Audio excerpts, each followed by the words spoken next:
When Grant Avery got fired, everyone at Summit Crest whispered that he had it coming. After all, his wife had just left him to marry his boss.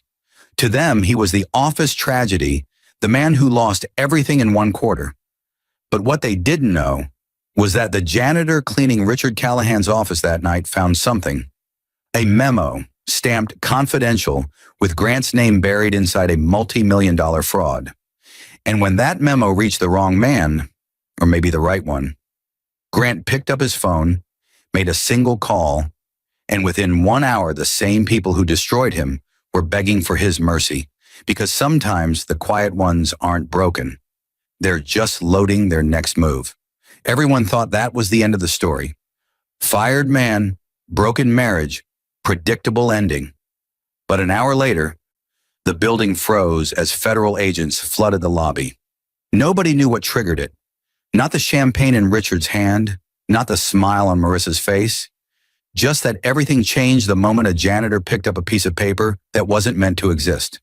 They said his fall was ordinary, a man replaced, forgotten.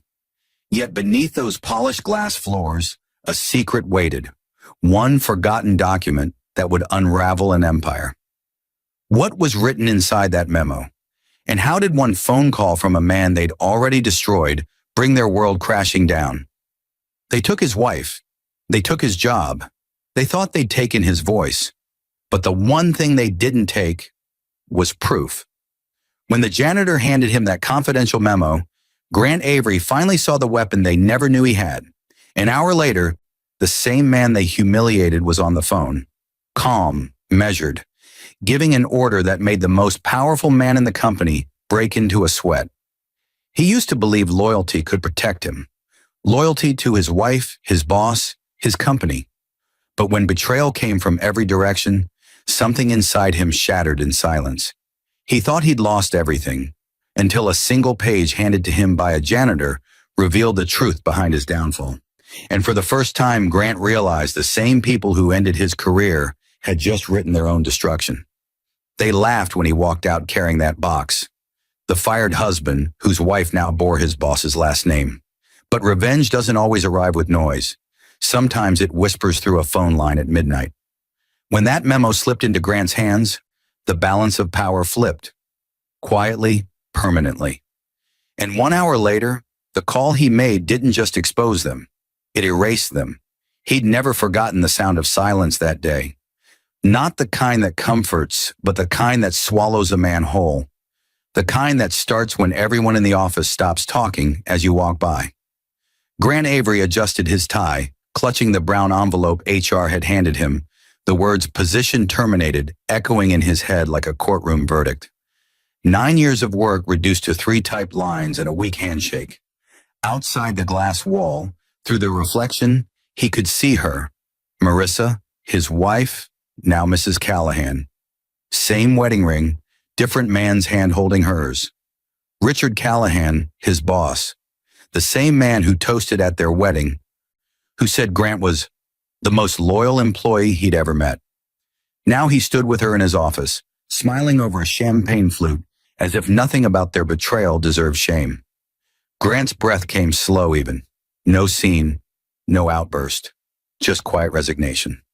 He took his box of personal things, a photo of his late father, a small cactus from his desk, and the framed commendation he once received from Richard himself. The hallway lights were painfully bright. "Hey, Grant," a voice said softly. It was Earl Watkins, the janitor, gray-haired, kind eyes, mop in hand. "Rough day?" Grant gave a faint smile. "You could say that." Earl sighed, nodding toward the elevators. "You don't deserve that, son, not after what I've seen you put into this place." Grant didn't reply. There was no point. He just pressed the elevator button, watching the numbers blink down like the last beats of a dying heart. By the time he stepped outside, the cold Seattle air hit like ice. His phone buzzed with a text from an unknown number. "Marissa, I hope you understand this was for the best. Please don't make this ugly." He stared at it, thumb hovering, then deleted it without typing back. He sat in his car across the street, staring up at the towering glass building that used to mean everything to him. Each window glowed like fragments of a life he no longer belonged to. He didn't cry. He didn't even curse. He just sat there, engine off, headlights dim, as if waiting for the world to reveal why it had chosen this exact day to break him. Then came the knock on his window. 3 soft taps. It was Earl.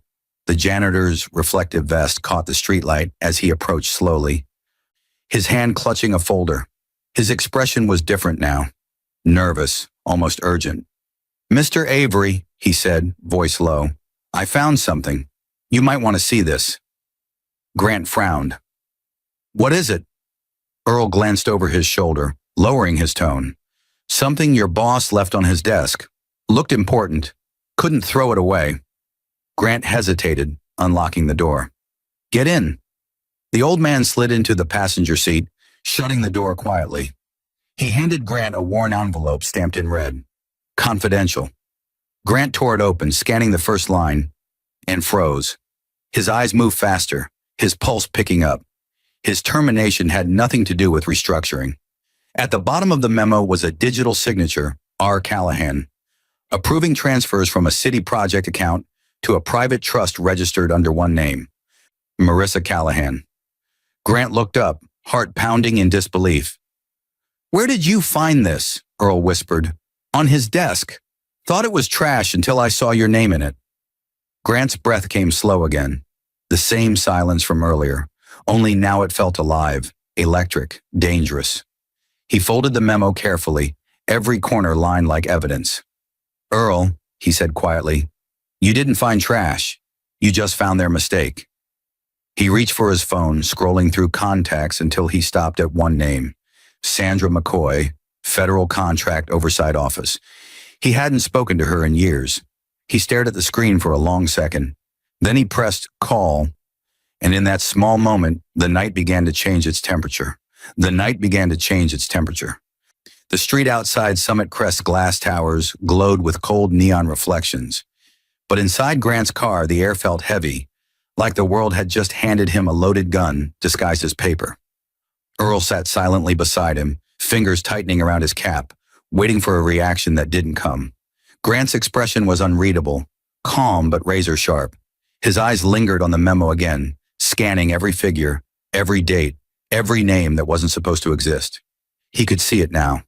The same construction contracts he'd helped draft months ago, inflated by ghost companies. The numbers didn't lie. Each transfer, each approval had been signed off by Richard Callahan and co-signed by Marissa Callahan, his wife. The woman who once cried that they were barely surviving, now signing off 6-figure deposits under a new name.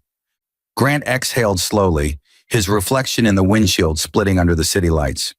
"You didn't read any of this, did you?" Earl shook his head. "Didn't need to. I just knew it smelled wrong." Grant nodded. "You did good." He placed the memo carefully inside a folder from his briefcase, the same folder that once held his performance reviews. The irony wasn't lost on him. Earl hesitated. "What are you going to do, Mr. Avery?" Grant's voice was steady. "I'm going to make a phone call that should have been made a long time ago." He stepped out of the car, standing on the curb, the skyline stretching like a blade over the city. His phone screen glowed pale blue in the darkness. He opened his contact list and tapped Sandra McCoy. The call rang once, twice. Then a voice answered, "Grant Avery." The tone was surprised, cautious. "Hi, Sandra. It's been a while." "Too long. I thought you dropped off the map." "Something just found me again." He paused, watching as a black sedan drove past slowly, its headlights brushing over the Summit Crest sign. "I have a document, a memo. Fraudulent contract transfers involving a federal housing project. I need you to verify something before morning." There was a long silence on the line. Then her tone changed, sharp and professional.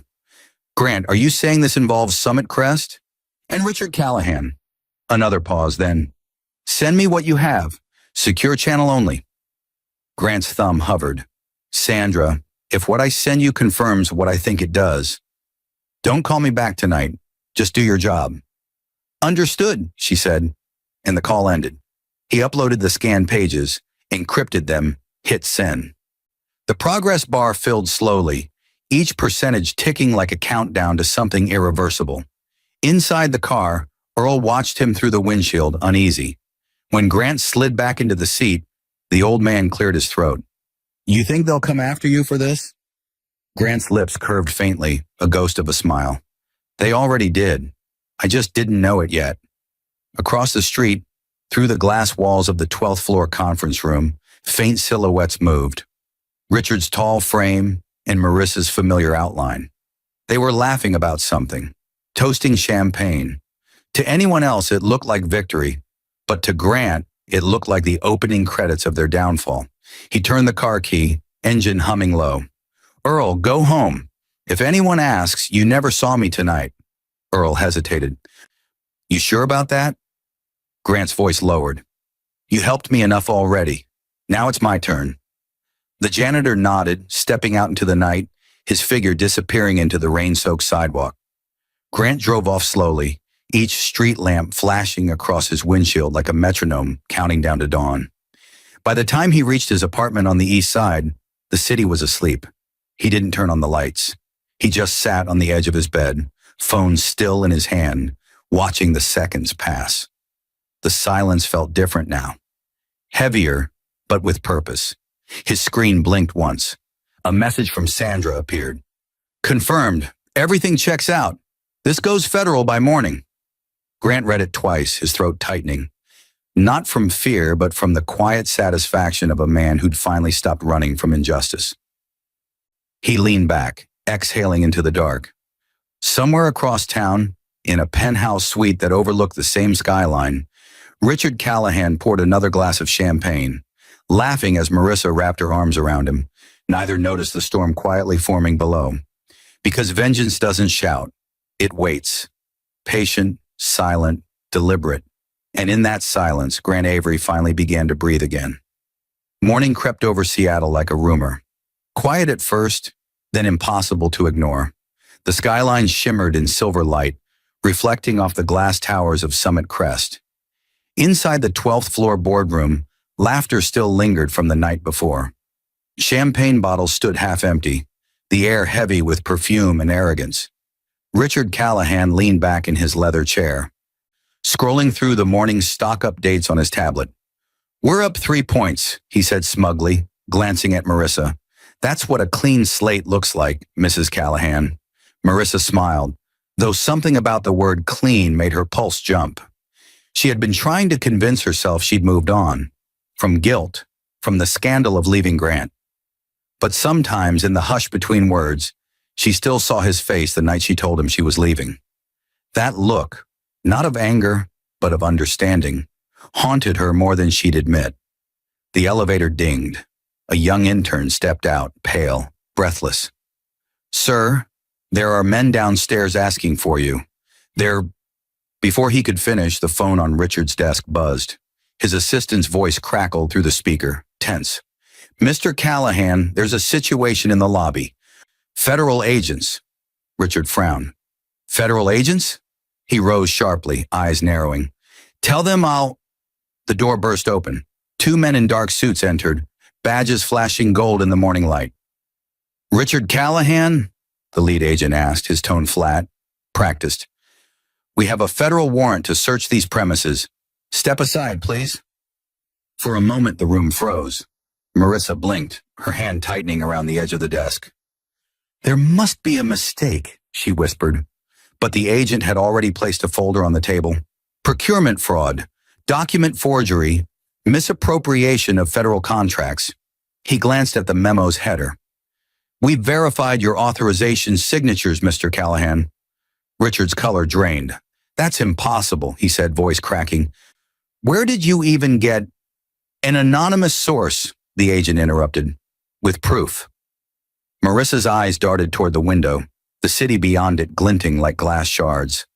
"Richard," she whispered, "the memo. You didn't—" He turned on her.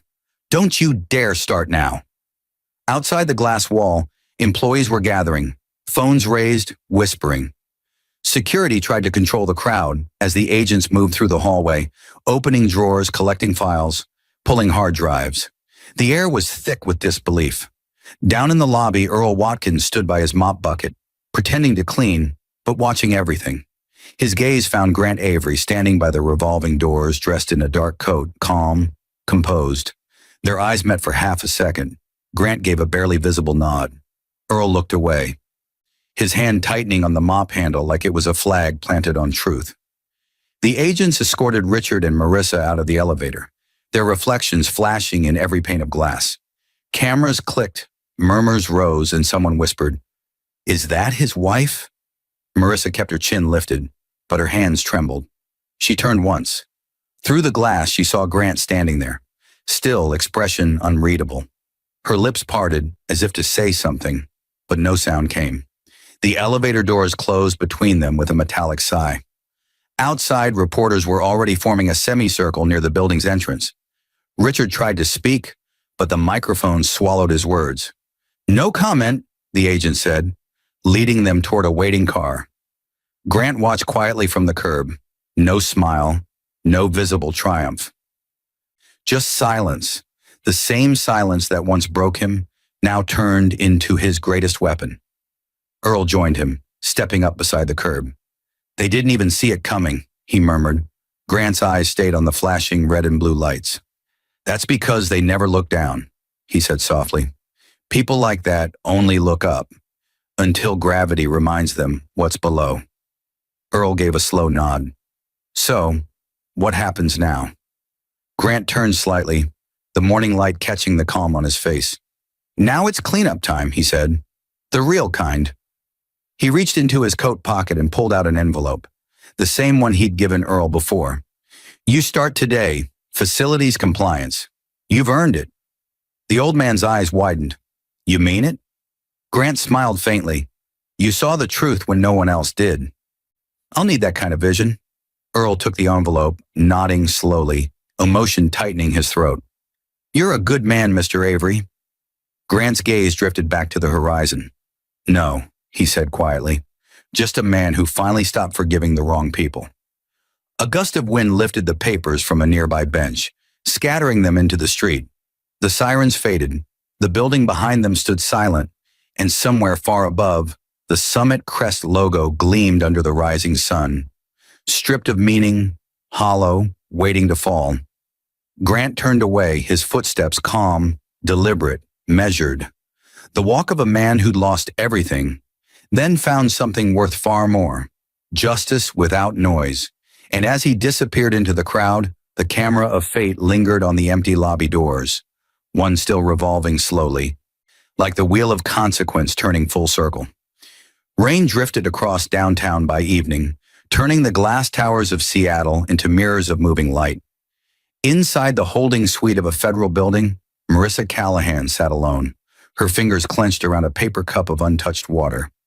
The noise outside the door, footsteps, doors clicking, the metallic rhythm of handcuffs, felt distant, unreal.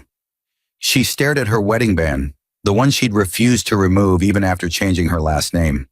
It gleamed faintly under the fluorescent light, mocking her. Richard had been taken in for questioning hours ago. She hadn't seen him since the moment agents separated them in the elevator. He'd shouted that he'd fix everything, that the lawyers would bury this. But now as midnight neared, no one came for her. The silence pressed down like punishment. The door opened. A woman in a gray suit stepped in. Agent Sandra McCoy, badge glinting, expression professional but not unkind. "Mrs. Callahan," she said evenly, "your husband's cooperating. We have copies of the internal memos, transfer approvals, shell accounts. His signature matches every document." Marissa swallowed hard. "He said I was only a signatory. He told me it was legal." Sandra set a file on the table and slid a photograph forward. The memo, red stamped confidential. "Did he tell you why this memo was printed the night before your husband fired Mr. Avery?" The name hit her like a slap. Grant. Her throat tightened. "You have to believe me. I didn't know." Sandra studied her for a moment, then said quietly, "Someone did. He made sure the right people saw it." Marissa looked away, eyes glistening. "Grant," she whispered, as if saying it might undo everything. Outside, rain poured over the federal parking lot, splashing against black asphalt. Grant stood beside his car, watching through the distant window where lights flickered on the 12th floor. He wasn't there to gloat. He just needed to see it end.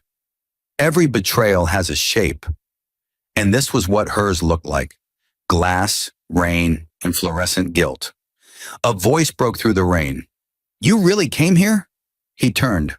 Marissa stood under the awning, escorted by a young agent who waited a few feet back. Her eyes were red but sharp. "They let me go. Said I wasn't the one they wanted." Grant nodded once. "You weren't." She stepped closer, soaked heels clicking. "Was it you?" He didn't answer immediately. "You remember when you said I'd never survive without him? That loyalty was my weakness?" "I was wrong," she said softly. "He used me." Grant's eyes stayed on hers. "No, Marissa, he used both of us. The difference is, I stopped letting him." She exhaled, trembling. "You destroyed him." "No," he said calmly. "He destroyed himself. I just turned on the lights." For a long moment, neither spoke. The rain thinned to mist, the city humming in the distance. She looked at him. The man she'd once called her safety net, now standing in the storm with nothing but truth in his hands. "I didn't know he'd fire you," she whispered. "I didn't know about the memo." "I know," Grant said. "If you had, you would have burned it before anyone saw it." Her tears mixed with the rain. "What happens to me now?"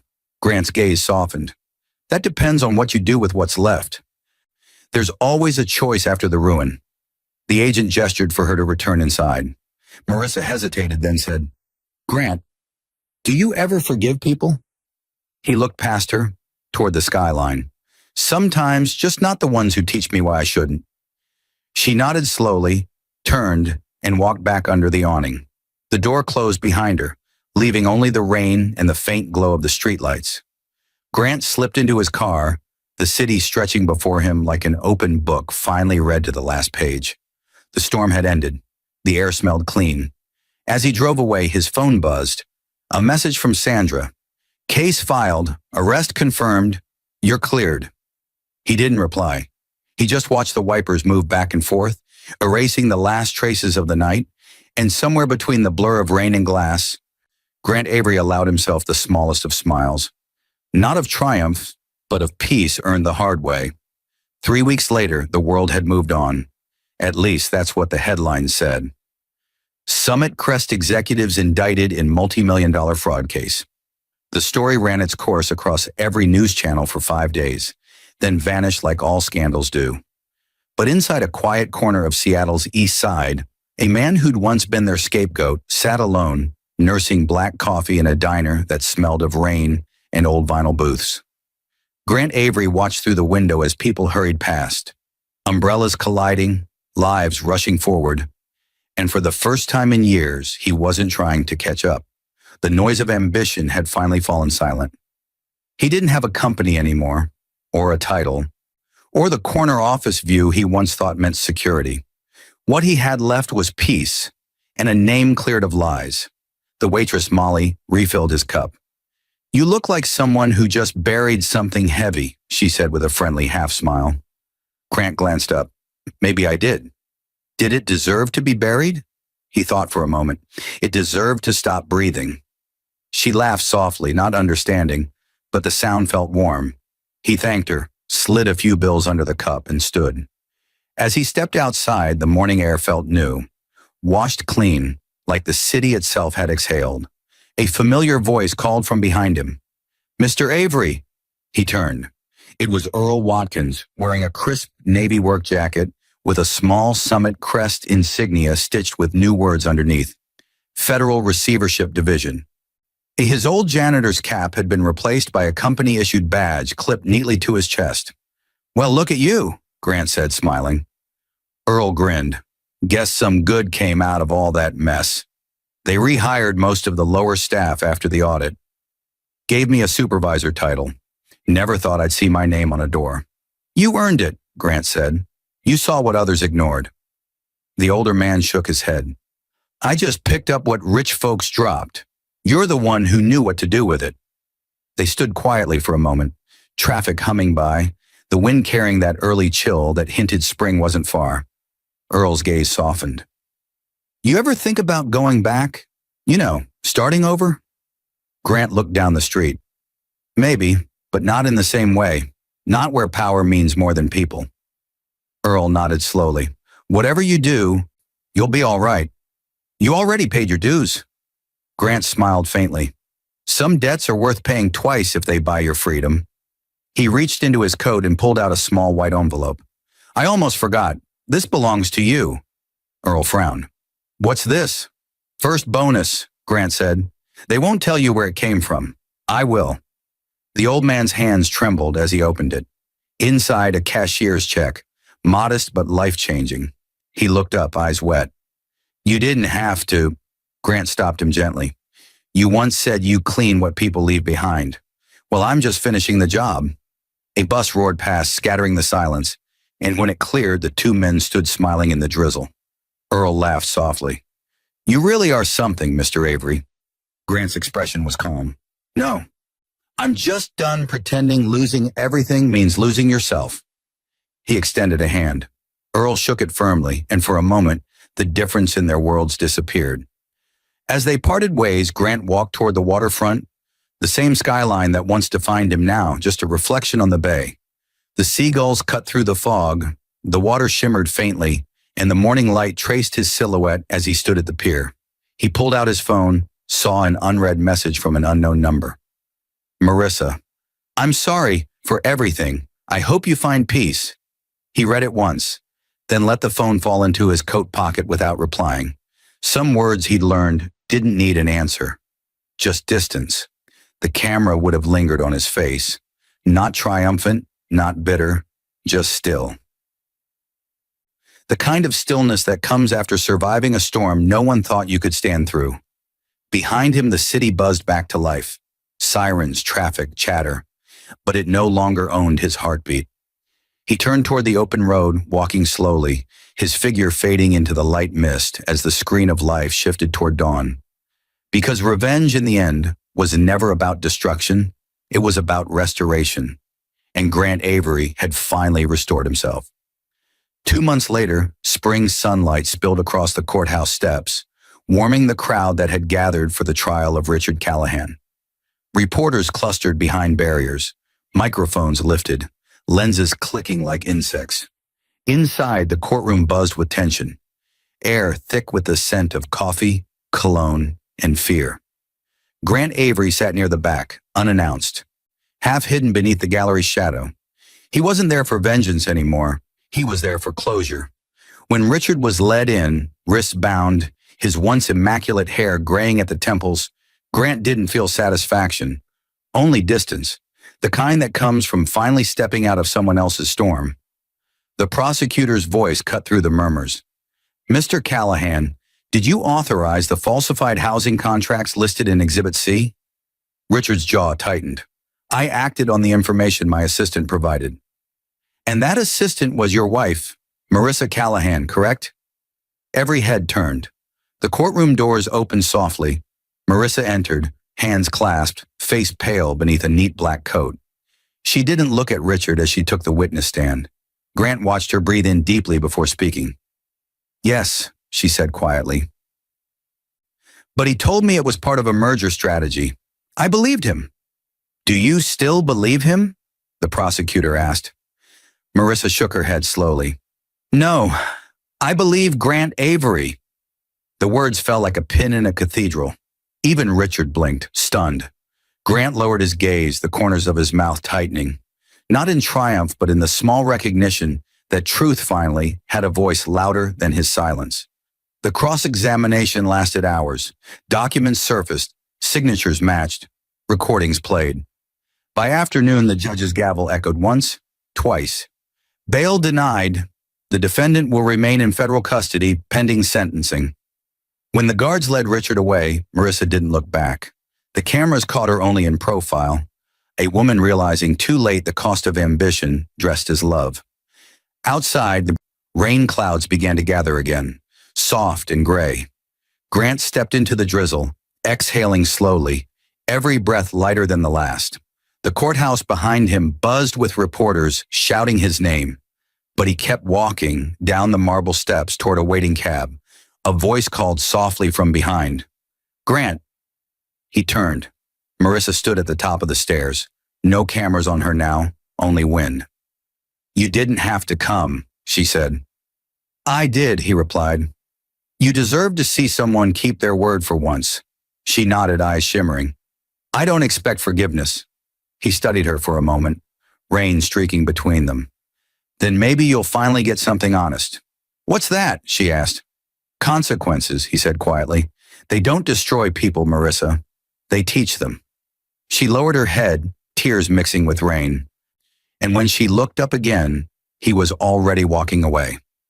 That evening, Grant drove toward the coast. The highway stretched like silver ribbon under the fading sky. He stopped at a bluff overlooking the water, the same place his father once brought him to think. The tide whispered below, the horizon burning gold. His phone buzzed. Earl Watkins. Facility cleared. New contracts honest this time. Thought you'd want to know. Grant smiled, replying with a single line. Keep it clean, Earl. Always.